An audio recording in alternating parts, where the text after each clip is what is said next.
Certainement, il y a des équipes de recherche qui travaillent là-dessus. Je ne suis pas nécessairement la personne plus indiquée parce que mon domaine est plutôt image, culture visuelle, art visuel, mais je suis sûr que dans les champs des études littéraires, des études linguistiques, on se penche là-dessus.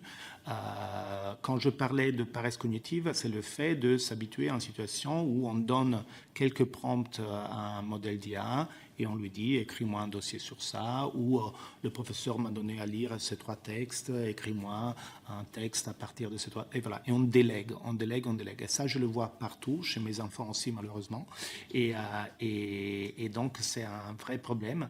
Donc la réponse des universités est très variée, mais pour l'instant, à mon avis, pas vraiment à la hauteur. Et ce qui m'a frappé à Harvard était le fait que là-bas, la politique semblait être plutôt celle de faire ainsi que tout le monde universitaire de Harvard intègre l'IA dans sa manière de fonctionner, plutôt qu'aller chercher les étudiants qui en font l'utilisation. Il y avait une grande tolérance et plutôt l'encouragement à s'emparer des modèles d'IA qui étaient donnés.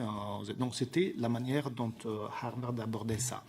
Chez nous, à la Sorbonne Nouvelle, on a donné aux étudiants un guide de l'IA pour augmenter leurs connaissances et on demande à chaque enseignant de choisir quels usages sont permis et quels sont interdits pour se faire un peu une idée aussi.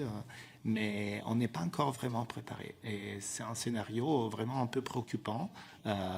Et surtout aussi parce que l'IA remplace aujourd'hui de plus en plus aussi la recherche sur Google. Ça remplace Wikipédia.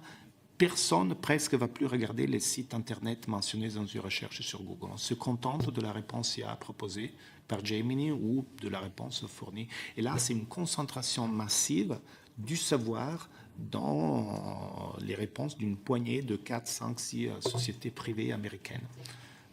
C'est vraiment quelque chose de très